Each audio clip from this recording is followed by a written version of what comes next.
Hey, thank you all for coming. This is a very exciting year at the Blank Park Zoo. My name is Mark Vukovich, and I'm the CEO at the zoo. And we're having the largest expansion in the zoo in the last 15 years, opening this spring.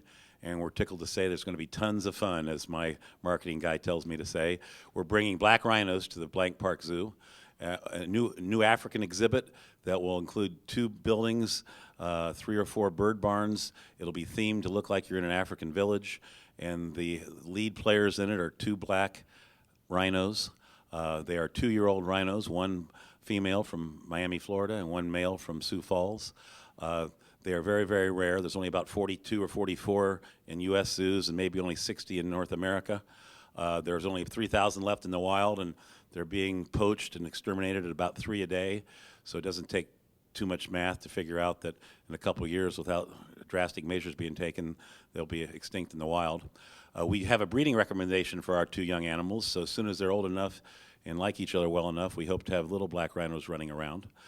The exhibit will have many other things too. It'll have Cory busters, which is the largest flighted bird in the world. It can weigh 40, 45 pounds, very distinctive.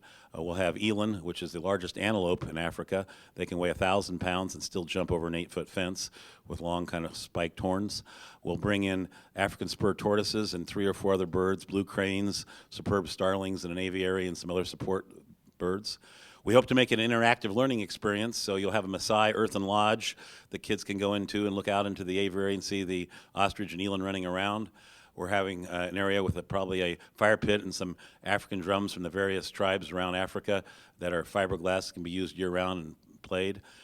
Conservation is obviously a very part of this exhibit due to what's going on in the wild and the number of animals that are approaching extinction due to the way man is treating them. We'll have a very large presence when it comes to interactives talking about conservation in both Africa and Iowa, and especially conservation of the black rhino. So we're really tickled what's going on with that exhibit. It'll open up May 4th, and we will have indoor viewing of the rhinos year-round. So as we become a year-round institution, we hope to add more and more of those indoor experiences, and you'll be able to see the rhinos when it's 12 below zero in February, as well as when it's 75 in June. So that happens May 4th, and I can't tell you how excited we are as a group, and we hope that everyone comes back and sees our rhinos. Along with that this season, we'll be doing 3 other things. We're continuing to expand the zoo, and we are in the process of starting our new entrance exhibit. It will have Bactrian camels from Mongolia.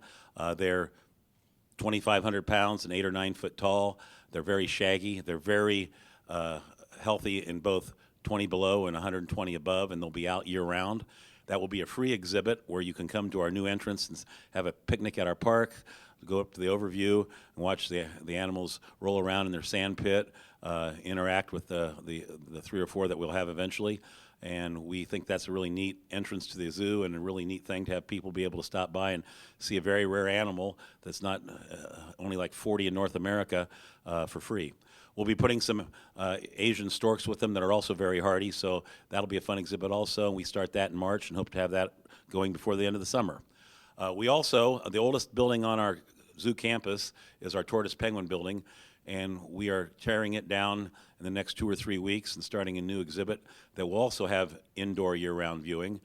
We will have a sand pit and water for our tortoises, and we will have an indoor water pool for our penguins, and you'll be able to, in heated comfort, watch them all winter long.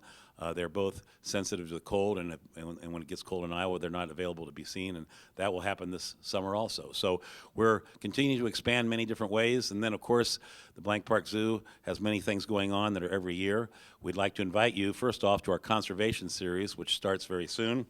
We call it Out of Africa, and the first one is coming up in the next couple weeks. We'll be talking about rare and endangered animals, from rhino to lion to okapi, and the whole point of the lecture series is to make people in Iowa understand how decimated the population of these animals are, and if we don't do something soon, the only place you'll be able to see them is in zoos, and that would be really unfortunate. So come to our conservation series. You can buy all 3 tickets. It's a great time. The Discovery Center's, it's at our Discovery Center, and you can wander around a little bit before the event starts and then learn something about rare animals. As part of that conservation effort, as we always try to improve what we're doing in the world, we're hosting the ZAC conference, and I want to make sure I get it right. It's Zoos and Aquariums Committing to Conservation, and it happens every other year. We'll have 400 or 500 people here from zoos all over North America and even some from Europe and speakers from overseas. It'll be 5 days of what to do about conservation and what to do to make it better and what to do to save the animals in the wild. There'll be speakers available to the public and also technical speakers talking to other professionals and changing ideas about how to do a better job in saving certain species. And we'll be posting that coming up, and we'd love to have people come to the public part of it. And it's really unique. It's a coup for a zoo our size to host this international convention, and we're really tickled by that. As I go through the list, of course, we have Zoo Brew. We're going to do 13 of them this year.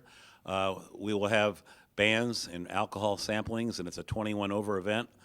We had an all-time record crowd last year despite the 105-degree weather, and we are going to up our band ante a little bit this year and really have some great entertainment, not just for the 21 to 30 crowd, but bands that even appeal to me. So that'll be fun. So check out the bands that are coming and come see us on Wednesday nights all summer long. That's a great event. We have our summer safari for our kids. Sign up early because it fills up every year, and it's weeks at a time, and we pick different subjects, and kids get to experience the zoo as a full-time basis every day for the summer, a week at a time, and we really like that program. It's really great. We do campouts at the zoo. Don't forget those. We're having a Rhino Rampage run that will be both cross-country and through the streets of the area, so you'll be able to enjoy that activity. And as we expand the zoo, you have to pardon our construction. We just want you to remember that we're doing this to be a better conservation, recreational, educational institution, and we will continue to grow, and there may be times when some animals won't be out while we're hammering and cutting and throwing concrete around, and so we appreciate your understanding of that as we continue to grow. As we go through the summer, we do adventure days. We pick a subject, conservation, health. We invite people in to explain what they're doing along those lines, and they're really unique experiences for the family. You can, have your kids' blood pressure checked. You can see how far they jump. We can do things with conservation, and we're really looking forward to that series again this summer for special days at the zoo. And with that, I'd like to ask if there's any questions. We believe that our goal here is to educate kids, preserve nature and conservation, and have a family experience second to none that everyone in Iowa can afford to come to. And we pride ourselves in trying to make that happen. So thank you. How important is it to get exhibits that are popular, that people are really excited about, like the red pandas and the elephant and now the rhinos? In the zoo world, there's, the big five. There's, lions, tigers, giraffes, hippopotamuses, rhinos, and elephants. And anytime you add one of those animals in a new exhibit, you extend your draw farther out into the community. Because these animals are so rare and many zoos don't have them, there'll be people that will come from Nebraska, Minnesota, and Missouri that might not come to the Blank Park Zoo because of the quality of the zoos there, that will come on a weekend to see these animals and see the exhibit.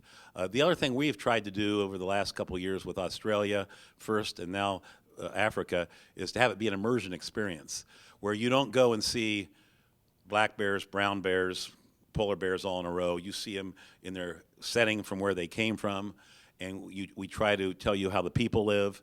Australia is an example. You can play a didgeridoo, you can make a boomerang, you can see what happened to the native species when they let rabbits and rats off the boats.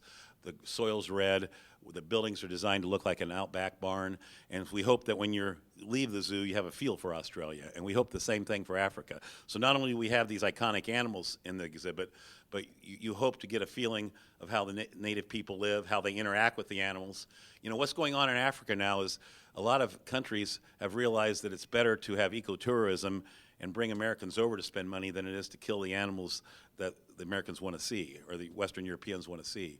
And so there is a change in even how the people in Africa are looking at their animals and how valuable they are to them, not just as a species, but as a economic engine. So we're trying to get all that in. And Africa will have a large component of conservation and talking about the interaction of the peoples in Africa with their animals and what's going on. Any other questions? We're looking forward to a great year at the zoo. We just hope that it's 85, not 105. We have lots of new things to look at. We have lots of new experiences. We have a new carousel for its first full year. We have our train ride. We're feeding not just giraffe this year, we'll be feeding ostrich also in the new African exhibit, so that's a really unique experience. I don't know if there's any other ostrich feeding going on in the United States right now, and we just would love to have you come out and spend an afternoon or two at the zoo. We, of course, have our joint membership with the Science Center and Living History Farms. It's a tri-pack, as we call it. You can save a whole bunch of money by picking all three institutions and buying one membership. You can do just the Science Center and the zoo in a joint dual membership. And of course, for you zoo lovers, there's the family memberships at the zoo that you can do families, one parent and a kid, grandparents, and there's all sorts of ways to combine that up and make it affordable for everybody. So come to the zoo, and thank you very much.